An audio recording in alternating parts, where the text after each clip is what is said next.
made mistakes when I was younger. And when I was 20, every single time I blew a live account, it was with this mentality of, okay, I got to make it all happen today. And usually it would be on the heels of something like the morning move where I missed it. And I'm thinking to myself, oh man, it's gonna really go further. And then I would get in chasing it. And then a small little move. And I'm talking such an insignificant, minor fluctuation go against me just a little bit. And I would come unraveled. Like it didn't even come close to a stop loss. Didn't even come near it. But because I was poorly positioned, my entry sucked because I chased it. I'm driving around trying to fill up these vending machines. 20 years old. I'm hot. My air conditioner doesn't work in the truck. I had every possible disadvantage going on. Like, I don't think anybody could have ever done what I was trying to do, ever. But in my mind, as a 20-year-old, because I understand you guys that are 20, you think your shit doesn't stink. You think you're going to be the one. I'm telling you, you're going to be just like everybody else. And I was just like everybody else when I was 20. This is what happens when your parents and your uncles that are older than you, and they tell you, yeah, okay, we listen to your bullshit. You're going to do something. You're going to do that. You're going to do that. We know, just like we felt that same shit when we were younger. Wait till you really try to do that stuff. And you'll learn. Then you get wisdom. I'm not saying you're going to fail, but you think you're going to be different. And I thought I was going to be different too. I'm different. I'm built different, but it took a long time to get here. And a lot of adversity and a lot of lost money. A lot of you would have quit way beyond not beyond, but way before the things I put myself through. I'm not trying to lift myself up. I'm just saying I just wasn't going to quit. I wasn't quitting. And a lot of folks at 20 years old aren't going to put up with adversities that this industry is going to put on them unless they're taught to view things correctly. And one of the things that always is the case with blowing accounts, you're forcing your hand in such a small little interval of time. It might not be just that one day. It might be in a series of 2 days or 3 days or that trading week, because you're not fucking closing this week with a loss. You're going to come back because you all love Rocky. You got the Rocky theme going on.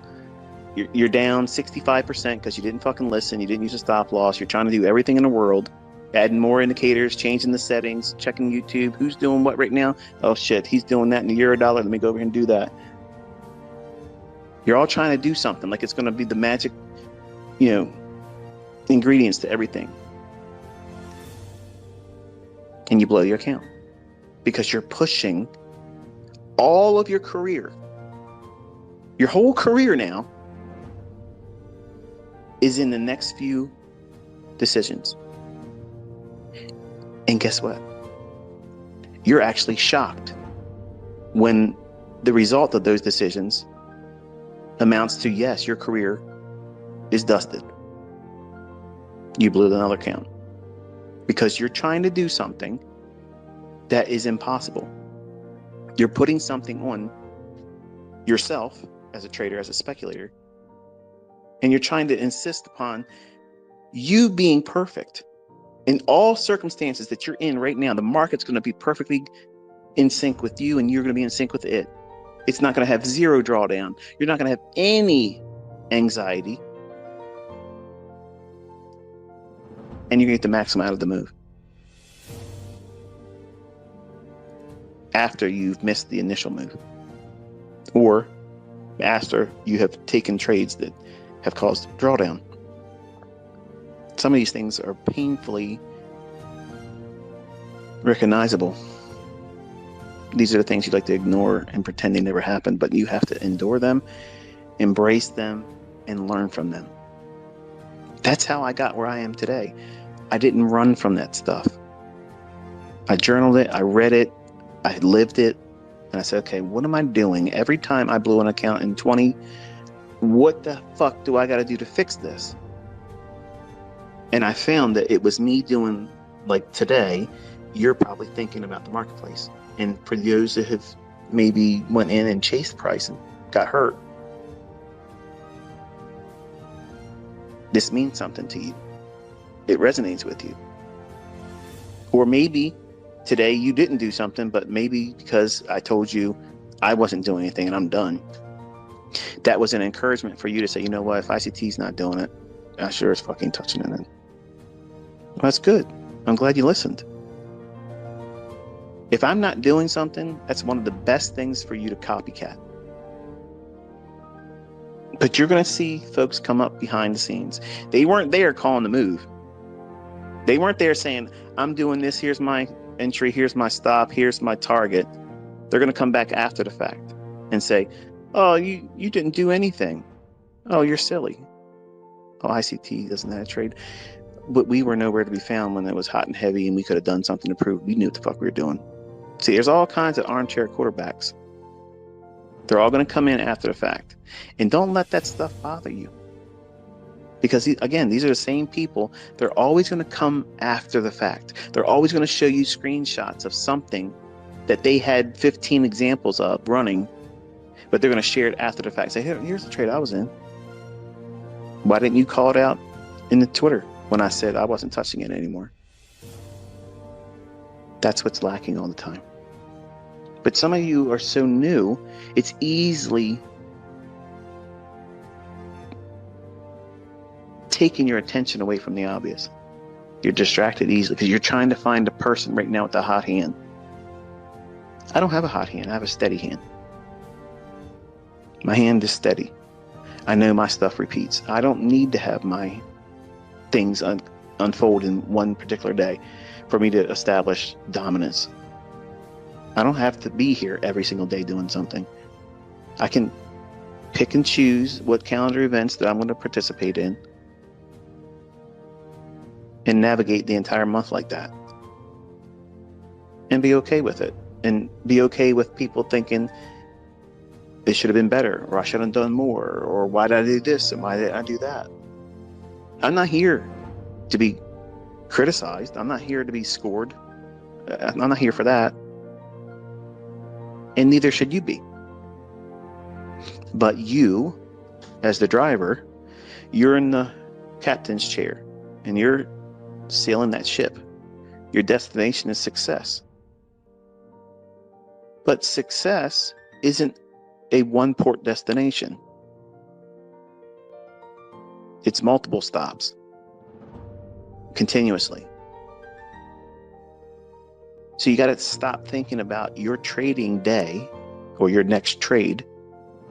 That's the final destination.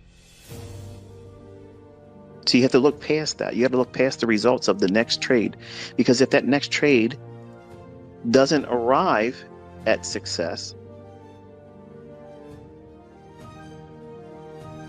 you're not surprised. You're not taken back by it. You're not affected by it. It doesn't sink your ship. But days like this, even when you didn't participate, these are the fertile grounds for chaos. And folks, let me tell you something. Go to bed with a fertile mind like days like this would create, and think about how, oh, I'm going to go in there and I gotta fix this feeling I've missed something. Well, how do you do that? Run out there tomorrow and press a button too fast without thinking about it? And then as soon as you lose, you know damn well why you did it. That's what I talked about here tonight. And when you do it tomorrow, and some of you still will, it's going to hurt even more now because I told you, and you still can't control yourself. It's not the method that's failing, it's you. You're a captain that has no navigation skills. That's all I'm lending you. My experience behind the wheel. I've been through these waters before. I know where the tide gets a little rough, and I know when there's icebergs.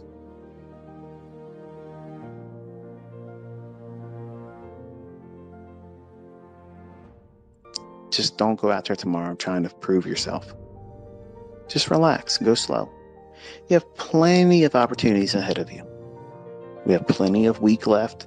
We have plenty of month left. The fall is just about to start. Like these are the times when the market gets really nice. And don't let this one day trick you into thinking this is the entire move. There's nothing else after this. That's not true. So you just got to relax. When it took off this morning, I turned to my son and he had like bug eyes. Just sitting there like really big eyes. I said, look how fast that thing moved. Like a deer in headlights, just staring at the chart he was. And I just smiled. I was like, yeah, it moved really quick. He goes, it didn't even give you a chance to do anything, Dad. I was like, I know. But I'm glad I recorded it. I'm glad you got a chance to see it in real time because, again, market replay, that's not the same. You will not see it the same way that it was done live. And there's absolutely no way these crackerjacks out there that pretend that they're sniper entries here and sniper entries there, and they're getting in always at the high ticks on these high impact news events. I'm calling bullshit. Okay? Because believe me, if it was possible, I would have did it. And you can see how fast it was today. It just simply would have never given you a ticket. You would have been sitting there and watching it run away like I did. So the moral of the story is this. Your trading career is not a one-day event. It's not a one-week event. So don't treat it like that. Missed moves is a profitable trade every time. Every single time. It has zero drawdown. That's the best fill. A missed move is a perfect trade because you have no drawdown. You have no negative impact psychologically because it didn't take anything from you. You don't pay any commissions on that. You don't pay any spreads on that. It is a learning experience. It's all upside. But think about how you view this day. Before I said what I just said, how do you look at this day? Oh man, I missed this. Man, I could have done a lot with that day. If I just would have had part of it today, that would have been great. You're filling up your head with all this toxicity instead of looking at it like you should. You didn't weather anything that was painful. You didn't pay any commissions. You didn't suffer a loss. You didn't have the anxiety of being in the market for real and not knowing where the hell to get out at. And you know damn well you wouldn't have had a stop. So where would you have put it? Hello. What logic would you have used to place a stop loss in this morning's move?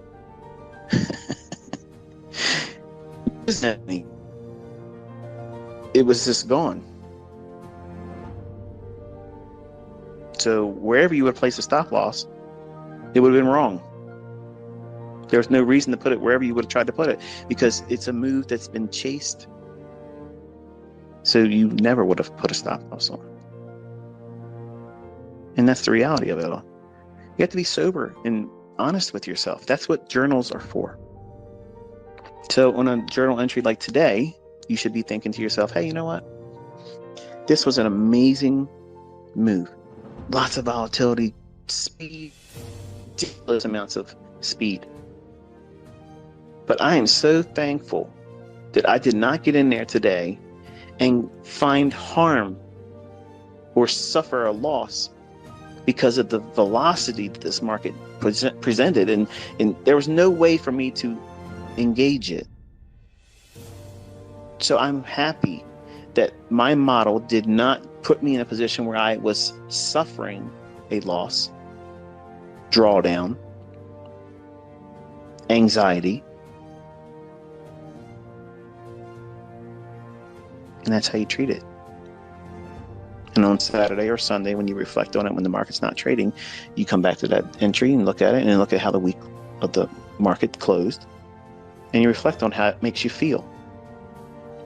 What are you going to be reading on the day like today? You're going to be reading that you're positive. I'm glad I did not suffer a loss. I'm glad that my model didn't put me in a trade that was a losing trade. I didn't have any anxiety because I didn't get a valid setup. Yeah, the market moved, but it didn't give me a valid setup. So I didn't have anything to regret. See how disarming that is? That's self-talk. That's positive self-talk. Some of you simply just want to troll yourself. Oh, I'm never going to get this. I'm so stupid. When am I ever going to learn how to do this? For fuck's sake, I've watched 50 videos of this guy and I still can't get it to work. I know how it feels sometimes, man. I know. But it's hard to stay positive. And the key is self-talk. You do it in your journal because you're going to refer back to that at the end of the week. And you'll also refer back to it when you have periods of drawdown. When you're going through periods of drawdown, one of the things in your journal, like maybe on the inside cover of it, when you had a really good week and just an upbeat, positive week, you want to write those dates down and just keep a running tally of that. And when you have a period of drawdown where you're taking losses or you're in a rut, you just can't find your groove, because that's going to happen too. Not necessarily moving into the market and taking losses, but just simply not being able to engage. Just moves constantly happening and you're not in it. You're going to want to find periods where you can go back and say, this was a high point. Let me read how I was entering my journal entries at that time. And you'll relive that moment again because it's in your own words. And that is what helps you get carried through these rough patches. Don't listen to me and let me be your only source of encouragement. You got to find that in yourself, and you do that through your journaling. No one's going to be able to empower you and inspire you better than your own experiences where you walk that walk. Nobody can take that from you. Nobody can minimize it. Nobody can strip it away from you.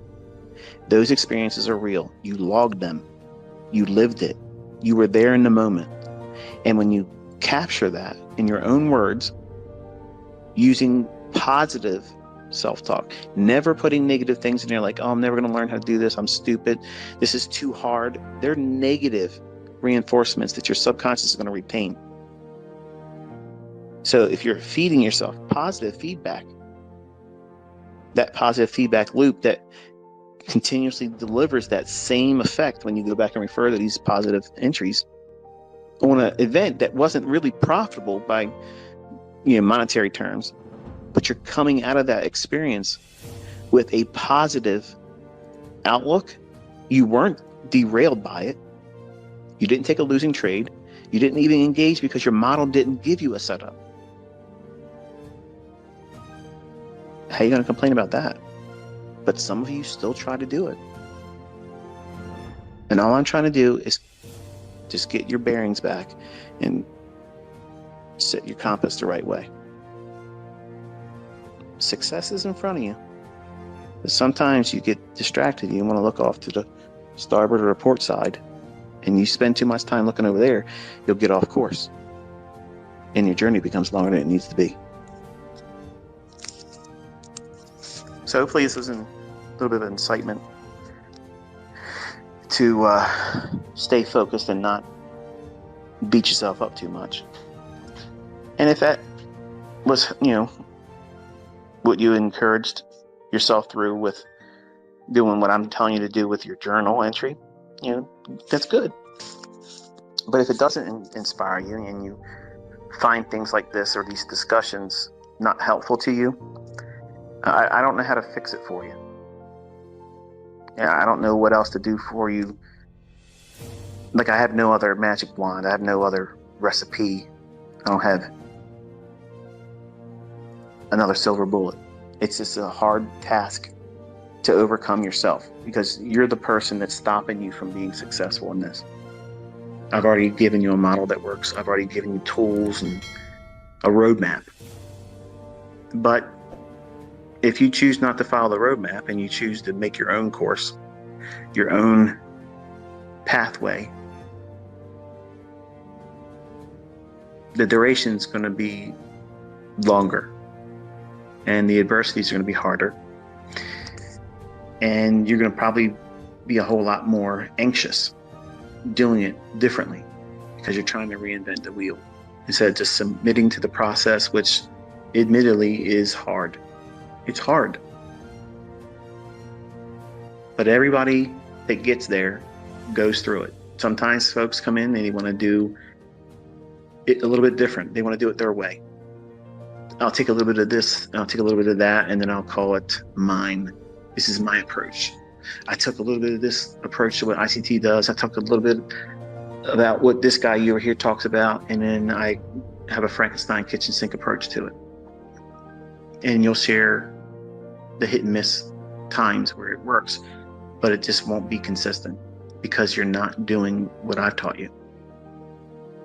And that's not to say that there aren't other profitable traders or teachers out there. I'm sure there are, okay? But I don't want you trying to mix other things here, because the things I'm teaching you, that is the market. That's the market. It might not be flashy, it might not be extravagant, but it is the market. And if you warm up to the idea that boring is the best, let your results be that spice. But doing the whole process of learning how to be a profitable speculator, that has to be boring, man. That has to be boring, because if it's any kind of emotion whatsoever that sends you to a state of euphoria. Now, I'm not saying it doesn't feel good when you are learning and it pans out in your favor. That's a natural thing. You'll feel good, you'll feel encouraged. But coming into this thinking that you're learning every single day, every aspect of learning how to do this has to be a sugar high, they're the individuals that don't stick with it. I'm honest with you. I'm telling you, everybody that ever dropped out of mentorship, they are the ones that were always chasing Instagram level type stuff.